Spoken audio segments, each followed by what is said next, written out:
So we have heard how Vision 2030 was adopted at World Council after several years of work. But what does that actually mean to you? What does it mean, and what will it mean to local YMCAs and your communities, to national YMCA movements, to our YMCA area alliances on each continent?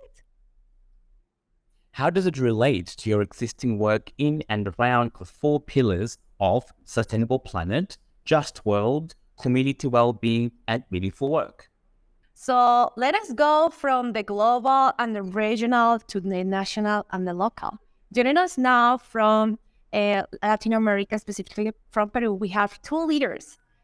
Welcome, Betsabé Véliz Merino, the youngest president of National YMCA, and Rodrigo Puntriano, YMCA Ambassador volunteering locally with YMCA Peru.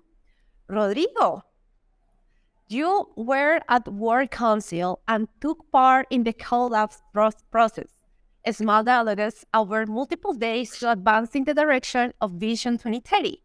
How does global strategy impact the work you do day to day in cities and their towns in places like Lima, Arequipa, and others? Hello, Mafe, Kevin. Hello, everyone. I'm so happy to be here. And actually, that Mafe is a great question, because for me, there is no simple cause-effect relationship between our strategy and our work. I think I saw it in one of the videos. I think our day-to-day basis gives content, gives meaning, and sort of corrects our global strategy to our local reality, just as much as our global strategy gives the vision, the purpose, and the perspective to the work we do every day. You know what I mean? I think day-to-day work and strategy are corresponding to each other, and we can see that in Peru. We've had environmental initiatives for as long as I can remember, and for sure going far behind. And when Youth-Led Solutions Initiative opened an opportunity to fund those initiatives, we gathered, we built a proposal, and we received funding to transform plastic waste into sanitary infrastructure for people without proper access to water and sanitation. But now we have more than one Youth-Led Solutions, and it sort of adds to our portfolio, if you will, of initiatives that are at the same time driving and driven by our global strategy. I believe it's no joke having such a big movement aligned and pushing towards the same direction. And I think that's the power of Vision 2030, which I think has achieved a focus on 4 main topics that guide the work of every YMCA around the world, but it still captures the essence of YMCA itself and allows most, not to say all, YMCAs to imprint their unique identity to each of those 4 pillars. Thank you. The work of YMCA Peru is doing pretty innovative stuff when it comes to climate action, in part thanks to YMCA Youth-Led Solutions Initiative. In preparation for COP26 Climate Summit in 2021, a short film was made about the work Rodrigo and other young leaders are doing on the ground. Let's take a look. Está en la capital, en la provincia capital, en Arequipa. Está Mollevaya, el distrito de Mollevaya, en parte del cual es la Asociación de Vivienda La Mampía. En la Asociación de Vivienda La Mampía viven unas 60 familias. El acceso a agua y saneamiento en La Mampía es inexistente. Los que aún viven, hay muchas personas que todavía no vivimos por falta de muchas cosas. En La Mampía, cada semana un camión cisterna se acerca para abastecer a la asociación de agua. Los ciudadanos tienen que pagar con su propio dinero para tener agua y ni siquiera alcanza para un acceso fluido de 24 horas. Porque no tengo con qué agua cocinar para mis hijos. Porque yo me siento así, mira, si ustedes ven, ese es mi bañito que tengo ahí. Y realmente sí la necesito. El proyecto es un más muro. Estamos haciendo ladrillos, ecoladrillos, para hacer baños para la asociación de acá de La Mampía.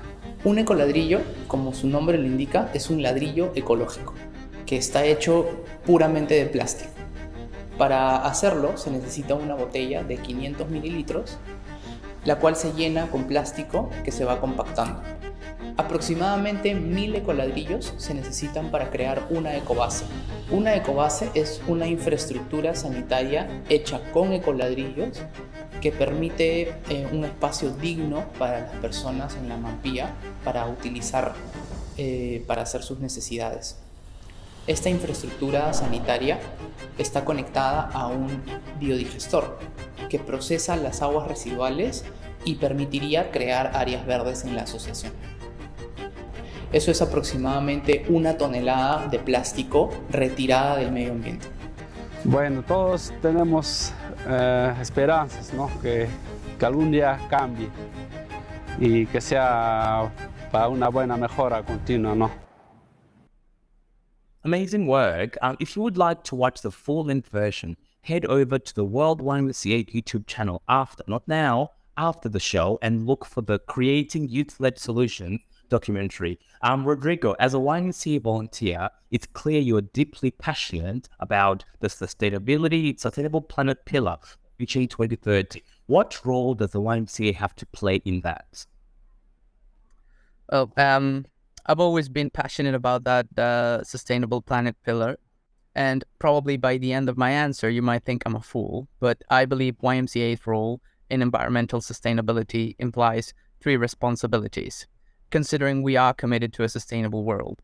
So from the easiest one to address to the hardest one to address, in my opinion, they go like this. The first one is our own carbon footprint, where we need to measure, reduce, and compensate our emissions. We should be carbon positive, taking carbon dioxide out of the environment, if we are committed to a sustainable planet. And that's the easiest one because it depends on us and our decisions, with the risks and costs associated. And the second one is our people footprint and the lives of peoples that we touch, somehow influenced by YMCA. We might as well convince them to become carbon positive. But the hardest one is other people's footprint. And people, I'm not talking about persons just, but also organizations and governments. Now, we are doing a magnificent work raising young people's voice at COP, for instance. I was at COP26, but I believe we need to go farther. If we are committed to a sustainable world, then we need to move our influences as a movement with the utopic goal to get a carbon positive world. So I said you would think I'm a fool, but I believe I'm a dreamer, and I'm not the only one. And I hope one day you'll join us. Definitely, Rodrigo. And something that caught my attention with what you just said is the coherence and lead by example, right? So now we want Betsabé to let us know what role do you think national movements play in supporting local YMCAs with Vision 2030? Hi, hello. Thank you for the invitation. I'm very happy to be here and share a little bit about our experience. Thank you for the question because it allows me to recognize that the YMCA structures in the world are different. There are federal organizations that bring together different local YMCAs and others, like in Peru, that are a single national movement with a presence in different communities in the country. Regardless of these forms, I believe that the fundamental principle for the national office to play a relevant role in supporting the local work of the YMCA is to provide feedback to communicate the same purpose constantly.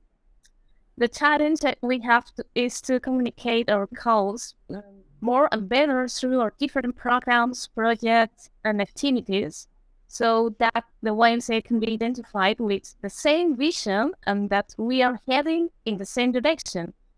For this, necessary national strategy is to align the same corporate image that allows identifying the valuable work that the YMCA does in Vision 2030.